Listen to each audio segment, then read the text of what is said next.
जय हिंद students, welcome back to another lecture of pair of linear equation in two variables. मैं हूं आपका टीचर हार्दिक सर। हम लोगों ने पिछले वीडियो के अंदर में बहुत सारी चीज़ें डिस्कस की थी, जैसे कि ग्राफिकल सॉल्यूशंस कैसे निकाले जाते हैं, उसके बाद अलग अलग टाइप के पेयर्स के कैसे कैसे ग्राफ्स आते हैं। 3 टाइप के हम लोगों ने ग्राफ देखे थे। उसके बाद हम लोगों ने रेशियोज़ को कंपेयर करके देखा था कि कौन सी कंडीशन के अंदर में ग्राफ कैसा आता है। अब लास्ट में मैंने आप लोगों को एक्सरसाइज 3.1 और 3.2 होमवर्क में दी थी, ठीक है।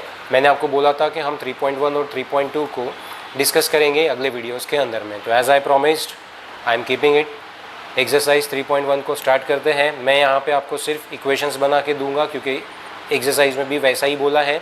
सॉल्व कैसे करते हैं वो अगले वीडियोज़ के अंदर में कवर होंगे। तो अभी सिर्फ हम लोग देख रहे हैं how to form the equation in exercise 3.1। सबसे पहला क्वेश्चन मैं आपके लिए पढ़ने जा रहा हूँ। Aftab tells his daughter, 7 years ago I was 7 times as old as you were then. Also 3 years from now I shall be 3 times as old as you will be. ठीक है। Represent this situation algebraically and graphically. तो algebraically मैं आपको represent करके दिखाऊंगा, graphically आपको करना है। Any doubts you find in plotting the graph, just do let me know through WhatsApp, through comments, whatever media you want to use, just let me know. तो question है, मैं आपको इसको स्प्लिट करके पढ़ाता हूँ अभी। Aftab tells his daughter, Aftab अपने बेटी को बता रहा है कि 7 years ago, 7 साल पहले, I was 7 times as old as you were then.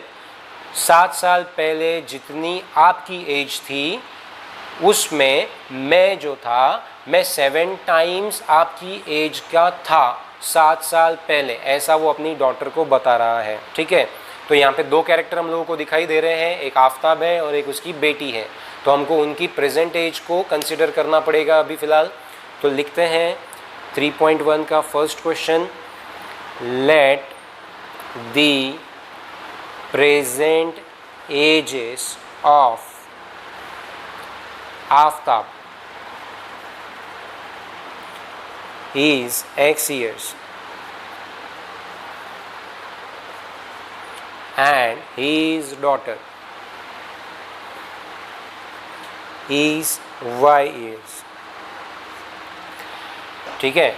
आपको एक बात हमेशा ध्यान में रखनी है, जब भी ऐसे वर्ड प्रॉब्लम्स जो एज से रिलेटेड होते हैं उसके अंदर में चाहे जो भी कंडीशन दी है, पास्ट की दी है, फ्यूचर की दी है, प्रेजेंट की दी है, हमको कंसीडर करते वक्त एक्स और वाई प्रेजेंट एजेस ही लेने पड़ेंगे। अब जो भी सिचुएशन बनेगी वो इस प्रेजेंट एजेस के रेफरेंस में ही बनेगी। तो अभी हमने देखा कि आफ्ताब का प्रेजेंट एज, यानी आज अगर आफ्ताब है तो वो X ईयर्स का होगा और उसकी डॉटर जो है वो Y ईयर्स की होगी।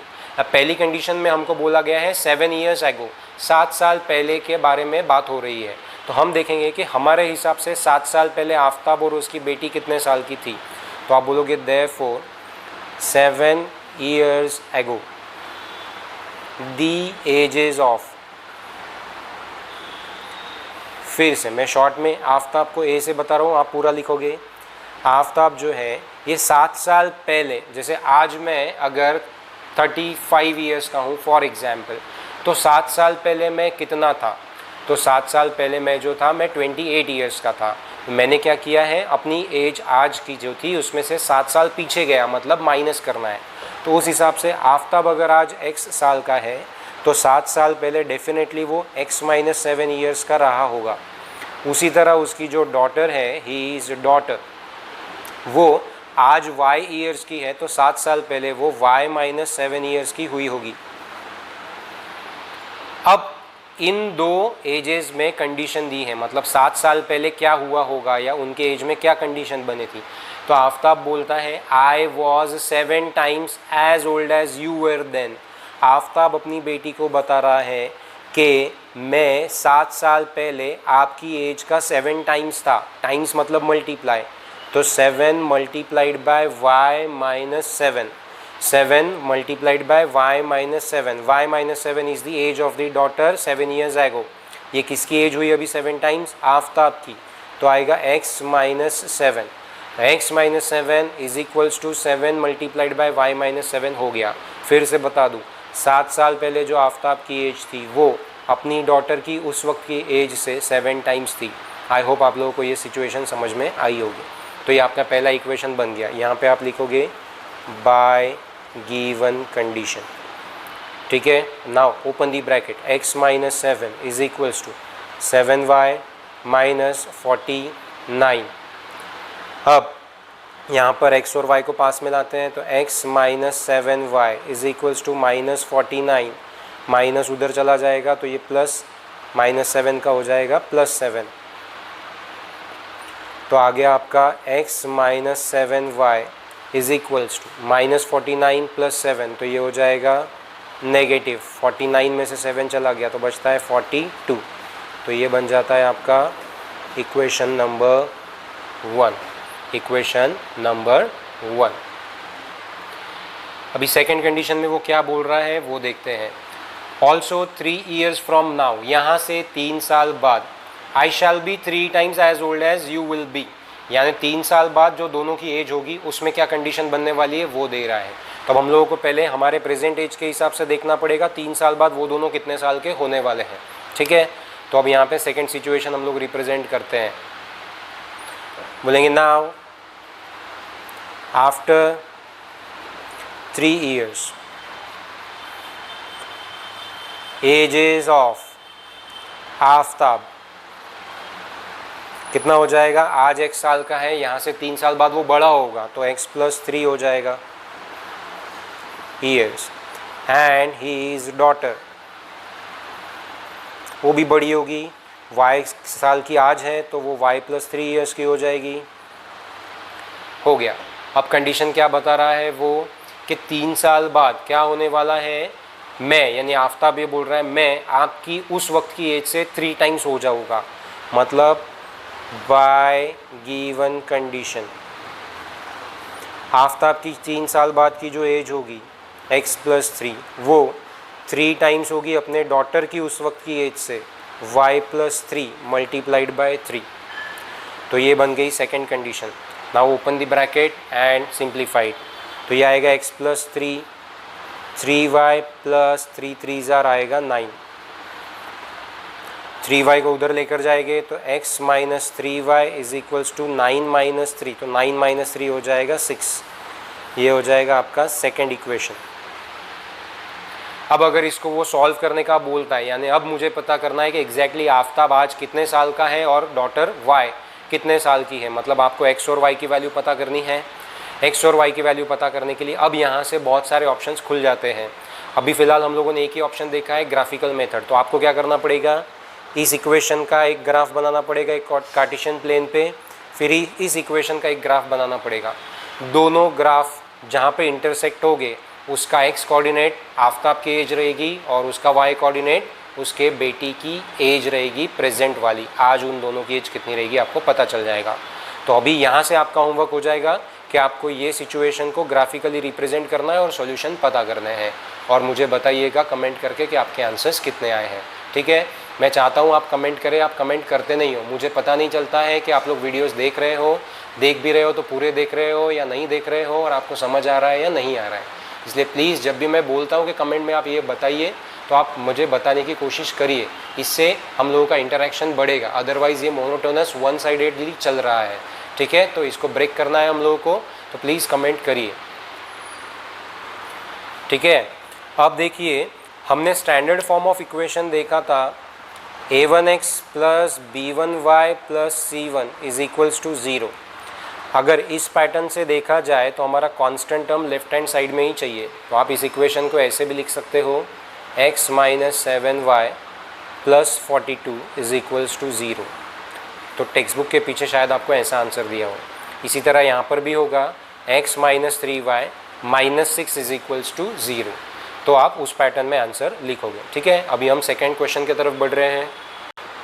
सेकेंड क्वेश्चन पढ़ रहा हूँ आपके लिए। The coach of a cricket team buys 3 bats and 6 balls for ₹3900। Later she buys another bat and 3 more balls of the same kind for ₹1300। Represent this situation graphically and algebraically। यहाँ पर हम लोग algebraically ही मैं represent करके आपको बता रहा हूँ, ज्योमेट्रिकली आपको रिप्रेजेंट करना है, ये बात को ध्यान में रखिए। क्वेश्चन को ब्रेक करते हैं, लिखते हैं। यहाँ पे सिचुएशन के अंदर में 2 कैरेक्टर्स जो है वो क्रिकेट की बैट और बॉल हो रही है। बोल रहा है कि एक कोच है क्रिकेट टीम का, वो 3 बैट्स और 6 बॉल्स खरीद रहा है 3900 रुपीज़ में। तो हमको पहले पता चाहिए कि एक बैट कितने रुपए की और एक बॉल कितने रुपए का। तो अब यहाँ पे लिखेंगे let the cost of one bat is equals to x rupees and one ball is equals to rupees y। ये हो गया। अब पहली कंडीशन है तो यहाँ लिखेंगे therefore according to first condition,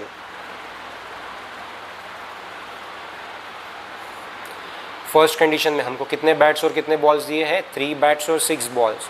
तो एक बैट x रुपीज़ की, तो 3 बैट्स कितने रुपीज़ की, 3x रुपीज़ की, और 6 बॉल कितने रुपीज़ के, 6y रुपीज़ के। कुल मिला के बिल कितना बना, 3900 रुपीज़। इससे बन गया आपका इक्वेशन नंबर 1।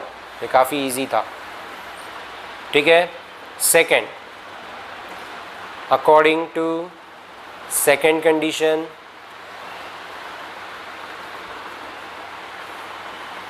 कितनी बैट्स और कितने balls. Later she buys another bat, यानी एक ही बैट खरीदी गई है x रुपीज़ की, एंड 3 मोर बॉल्स, 3 और बॉल्स खरीदे तो 3y रुपीज़ के बॉल हो गए। इस बार जो बिल बना वो 1300 रुपीज़ का बना। नंबर 2, जैसे हमने चेयर्स और टेबल्स का एग्जाम्पल देखा था फर्नीचर शॉप में, सेम वैसा ही सिचुएशन आया है। तो ये बन गए आपके 2 इक्वेशंस। अभी आपको क्या करना है, ज्योमेट्रिकली आपको इसको यानी ग्राफिकली आपको उसको रिप्रेजेंट करना है। ग्राफिकली बोले या ज्योमेट्रिकली बोले, इसका एक ही मतलब होता है। तो आप इसको प्लॉट करोगे, जहाँ पर ये इंटरसेक्ट होंगे इसका x कोऑर्डिनेट बैट की कॉस्ट बताएगा, इसका y कोऑर्डिनेट बॉल की कॉस्ट को बताएगा। ओके, आई होप आगे आप कर लोगे। अब हम थर्ड क्वेश्चन के ऊपर बढ़ रहे हैं। थर्ड क्वेश्चन है, the cost of 2 kg of apples and 1 kg of grapes on a day was found to be ₹160. After a month, the cost of 4 kg of apples and 2 kg of grapes is ₹300. Represent the situation algebraically and geometrically again. पहले case में बोल रहा है कि 2 kilo apples और 1 kilo grapes 160 rupees के हो रहे हैं। तो again we need to find the per kg value of grapes and apples. तो हम लोग लिखेंगे let the cost of 1 kg apples is equals to ₹x and 1 kg grapes is equals to ₹y. तो by first condition, therefore by first given condition, क्या है first condition में, 2 kg apples यानी 2x rupees के apples हो गए, and 1 kg of grapes यानी y rupees के ग्रेप्स हो गए। कुल मिला के कितने रुपीज़ का बिल हो गया, 160 रुपीज़ का। This makes your equation number 1। By second condition, 4 kg apples and 2 kg grapes, तो 4x रुपीज़ के एप्पल्स एंड 2y रुपीज़ के ग्रेप्स, कुल मिला के बिल हुआ 300 रुपीज़ का। This makes your equation number 2। And now your turn. आप लोगों को ग्राफ बनाना है। इंटरसेक्ट होगी तो कितने केजी ग्रेप्स और कितने केजी एप्पल्स, ये सॉरी कितने रुपए पर केजी ग्रेप्स एंड कितने रुपए पर केजी एप्पल्स आप इंटरसेक्शन पॉइंट से पता कर सकते हो। ठीक है। तो यहाँ पे 3.1 एक्सरसाइज छोटी ही थी और इजी थी, इसलिए मैंने थोड़ा फास्ट लिया ताकि आपका टाइम बचे, वीडियो ज़्यादा बड़ा ना हो। यहाँ पर हमने 3.1 कंप्लीट किया हुआ है। अब हम 3.2 पे जा रहे हैं। मैं अभी क्या बोलने जा रहा हूँ इस बात को ध्यान से सुनो। जिन लोगों की एडमिशन्स कंफर्म हो गई है या जिन्होंने फर्स्ट इंस्टॉलमेंट एटलीस्ट भर दिया है, उन लोगों से रिक्वेस्ट है कि आप मुझे अपने नाम के साथ मेरे व्हाट्सएप नंबर के ऊपर आपका ईमेल आईडी सेंड करो। मेरी बात ध्यान से सुनो। ईमेल आईडी आपको वो सेंड करना है जो आपके मोबाइल के अंदर में यूट्यूब से कनेक्टेड है, लिंक्ड है, यानी आपका जीमेल आईडी बेसिकली उस मोबाइल नंबर पे जहाँ पे आप यूट्यूब यूज़ कर रहे हो उस मोबाइल में, उसमें आपने जो जीमेल आईडी डाल के रखा हुआ है वो जीमेल आईडी आप मुझे अपने नाम के साथ मेरे व्हाट्सएप नंबर पे सेंड कर दो व्हाट्सएप पे। ठीक है। होगा ये कि 15 जून से जो पेड वीडियोज़ आएंगे तो आपको हर वीडियो की लिंक मैं आपको आपके जीमेल आईडी पर सेंड करूँगा। आप उस पर जब क्लिक करोगे तभी आपको वीडियोस दिख पाएंगे। ठीक है। तो आप लोगों से रिक्वेस्ट है कि जिन लोगों का एटलीस्ट फर्स्ट इंस्टॉलमेंट कंप्लीट हो चुका है वो लोग आप मुझे अपने व्हाट्सएप नंबर, मेरे व्हाट्सएप नंबर पे आपका ईमेल आईडी सेंड करो, ठीक है। और जिन लोगों का फुल पेमेंट कंप्लीट हो गया है वो आकर अपनी किट लेकर जाए, लेकिन आने से पहले मुझे कॉल करें, हमको यहाँ पे भीड़ नहीं बनानी है। सिंगल पेरेंट या सिंगल स्टूडेंट आप वो कलेक्ट कर सकते हो किसी भी वे से, आपको जैसा ठीक लगे। आप आपके किसी हेल्पर को भेजना चाहते हो आप उनको भेज सकते हो। सोशल डिस्टेंसिंग को मेंटेन रखते हुए हम लोगों को ये चीज़ें करनी है, इसलिए आने से पहले आपको मुझे कॉल करना है। मैं आपको एक टाइम दूंगा, उस टाइम पर आप आओगे और मेरे पास से वो लेकर जाओगे, ठीक है। मैंने यहाँ पे सारी चीज़ों को सैनिटाइज करके रखा हुआ है।